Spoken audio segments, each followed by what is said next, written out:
حضرت بایزید بستامی کہتے ہیں میں نے حق معاف کروا لی اپنی ماں سے کہ ماں تیرے حق ادا کروں یا اللہ کے حق ادا کروں، تو مجھے اپنے حق معاف کر دے، میں اللہ سے اپنے حق معاف کروا لیتا ہوں، اپنی اللہ کو راضی کر لیتا ہوں۔ جنگلوں میں گھومتے رہے، 12 سال بیت گئے، ایک دن دوبارہ آئے، بستان کی سمت سے گزرے، خیال آیا چلو ماں کو سلام کر جاؤں۔ تہجد کا وقت تھا، رات کا وقت تھا، دروازے پہ کھڑے رہ گئے کہ میری ماں سوئی ہوگی، میں نے کبھی کوئی خدمت نہیں کی ماں کی، تو اب اٹھا کے تکلیف کیوں دوں؟ ساری رات کھڑے رہے۔ جب تہجد کا وقت گزرا تو نالی سے پانی آیا، سمجھ گئے کہ میری ماں تہجد کے لیے اٹھی ہے، دروازے کے قریب ہو گئے تو ماں نے ہاتھ اٹھا لیے، کہا اللہ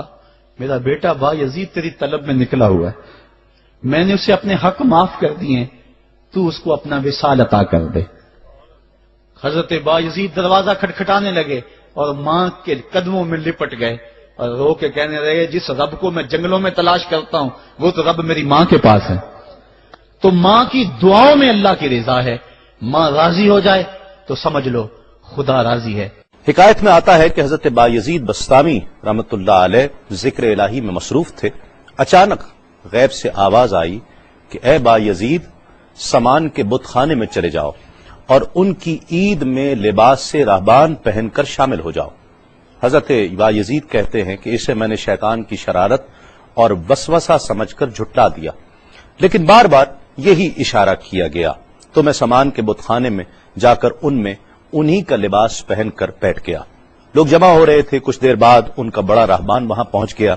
سب لوگ اس کا باز سننے کے لیے ہمتن گوش تھے۔ بہت دیر تک وہ بڑا راہبان کچھ نہ بولا، تو ایک راہبان کھڑا ہوا اور اس نے بڑے راہبان سے سوال کیا کہ کیا ہم آپ کی حکمت بھری باتیں سننے کے لیے آئے ہیں، آپ کچھ کہتے کیوں نہیں ہیں؟ اب بڑے راہبان نے کہا کہ مجھے اس بات کا یقین ہے کہ تم میں لباس سے راہبان میں ہی ایک مسلمان موجود ہے اور وہ تمہارے مذہب کا امتحان لینے یہاں آیا ہے۔ لوگوں نے کہا کہ علی جاں آپ اشارہ فرمائیں، وہ کون ہے تو ہم اسے قتل کر دیں۔ بڑے راہبان نے کہا کہ نہیں، اسے قتل نہ کرو، بلکہ ہم علم و حکمت اور دلیل و حجت سے اسے شکست دیں گے۔ پھر راہبان نے اونچی آواز میں کہا اے محمدی، یعنی اے مسلمان، تجھے حضرت محمد صلی اللہ علیہ وآلہ وسلم کی قسم ہے تم جہاں بھی ہو کھڑے ہو جاؤ تاکہ ہم سب تمہیں دیکھ سکیں۔ حضرت بایزید فرماتے ہیں کہ میں کھڑا ہو گیا، زبان پر ذکر الہی جاری تھا۔ تب بڑے راہبان نے کہا کہ میں تم سے کچھ سوالات کروں گا، اگر تم نے اس کے جوابات دے دیے تو ہم تیرے تابع ہو جائیں گے، اور اگر تم جوابات دینے سے عاجز ہوئے تو اور جوابات نہ دے سکے تو ہم تجھے قتل کر دیں گے۔ بایزید بستامی نے فرمایا تم سوال کرو، انشاءاللہ میں جوابات دوں گا۔ بڑے راہبان نے سوالات کا آغاز کیا کہ وہ ایک چیز کیا ہے جس جیسی دوسری کوئی نہیں ہے، وہ دو کیا ہیں جن کا تیسرا کوئی نہیں ہے، وہ تین کیا ہے جن کے ساتھ چوتھا کوئی نہیں ہے، وہ چار کیا ہیں جن کے ساتھ پانچواں کوئی نہیں ہے، وہ پانچ کیا ہیں جن کے ساتھ چھٹا کوئی نہیں ہے، وہ چھ کیا ہیں جن کے ساتھ ساتواں کوئی نہیں ہے، وہ سات کیا ہیں جن کا آٹھواں کوئی نہیں ہے، وہ آٹھ کیا ہیں جن کے ساتھ نواں کوئی نہیں ہے، وہ نو کیا ہیں جن کے ساتھ دسواں کوئی نہیں ہے، وہ 10 کیا ہیں جو کامل ہیں، اور 11 کیا ہے، اور 12 کیا ہیں، اور 13 کیا ہیں، اور 14 کیا ہیں جو اللہ سے باتیں کرتے ہیں۔ اور بتلاؤ کہ وہ کیا چیز ہے کہ جو بغیر روح کے دم لیتی ہے، اور وہ قبر کون سی ہے جو صاحب قبر کو لیے پھرتی ہے، اور وہ پانی کون سا ہے جو نہ آسمان سے آیا اور نہ زمین سے نکلا، اور بتاؤ وہ چار چیزیں کیا ہیں جو نہ جن ہیں، نہ آدمی، نہ فرشتہ، اور نہ وہ باپ کی پشت سے ہیں اور نہ ماں کے شکم سے ہیں، اور بتاؤ کہ سب سے اول زمین پر قتل کس نے کیا، اور بتاؤ التامیہ کیا ہے، اور بتاؤ کہ وہ کون سا درخت ہے جس کی 12 ٹہنیاں ہیں اور ہر ٹہنی میں 30 پتے ہیں اور ہر پتے میں 5 شگوفے ہیں، اور ان میں سے 2 دھوپ کے اندر ہیں اور 3 سائے میں ہیں، اور وہ کیا چیز ہے جو بیت الحرام کا حج کرتی ہے مگر اس میں نہ روح ہے اور نہ اس پر حج فرض ہے،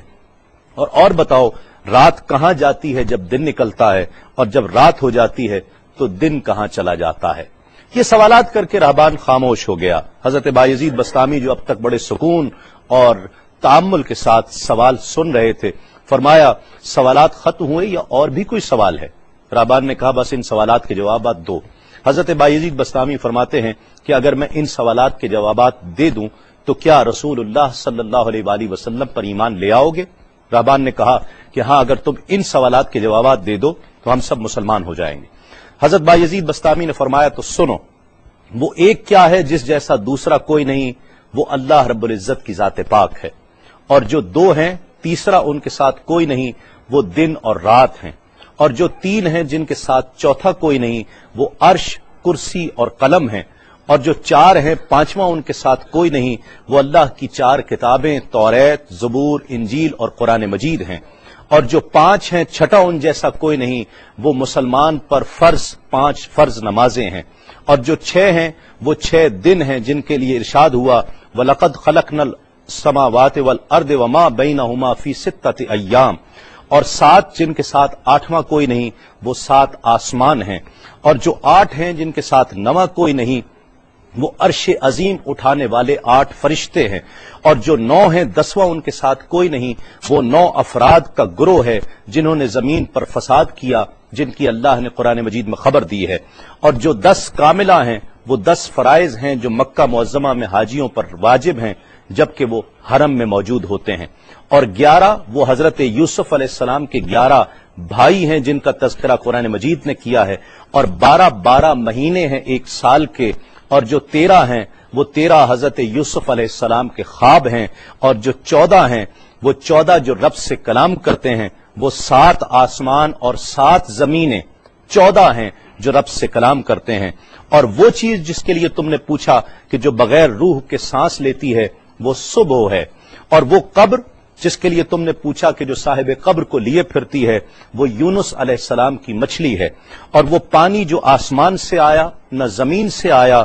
وہ شیشہ ہے جس میں بلقیس نے حضرت سلیمان علیہ السلام کے پاس گھوڑے کا پسینہ بھیجا تھا، اور وہ 4 جو نہ باپ کی پشت سے ہیں نہ ماں کے شکم سے ہیں، ان میں سے ایک حضرت اسماعیل علیہ السلام کی جگہ قربان ہونے والا دمبا ہے، دوسری حضرت صالح علیہ السلام کی اونٹنی ہے، تیسرے آدم علیہ السلام، اور چوتھی بی بی حوا علیہ السلام ہیں۔ زمین پر پہلا قتل قابیل نے کیا، التامیہ قیامت کا دن ہے جس دن حساب و کتاب ہوگا، اور وہ درخت جس کے لیے تم نے پوچھا کہ جس کی 12 ٹہنیاں، ہر ٹہنی پہ 30 پتے، ہر پتے میں 5 شگوفے ہیں جن میں سے 2 دھوپ میں اور 3 سائے میں ہیں، وہ 1 سال ہے جس کے 12 مہینے ہیں، ہر مہینے میں 30 دن ہیں، 5 شگوفے 5 نمازیں ہیں، اور وہ 2 دھوپ میں ہیں 3 سائے میں ہیں، اور وہ جو چیز جس کے لیے تم نے کہا کہ طواف کرتی ہے کعبے کا، نہ اس میں روح ہے نہ اس پر حج فرض ہے، وہ نوح علیہ السلام کی کشتی ہے، وہ دن اور رات اللہ رب العزت کے علم میں پوشیدہ ہو جاتے ہیں۔ جب حضرت بایزید بسطامی علیہ الرحمہ نے سب سوالات کے جوابات دے دیے تو سب حیران اور ششدر کھڑے تھے۔ بایزید نے فرمایا تم نے مجھ سے اتنے سوالات کیے، میں تم سے ایک سوال کرتا ہوں، بتلاؤ جنت اور آسمان کی کنجی کیا ہے؟ سب کو جیسے سانپ سونگھ گیا، کوئی جواب نہیں ہے۔ کہا کہ ہم جواب دینے سے عاجز ہیں۔ حضرت بایزید رحمت اللہ علیہ فرماتے ہیں کہ میں بتاتا ہوں آسمان اور جنت کی کنجی کیا ہے۔ خدا کی عزت کی قسم،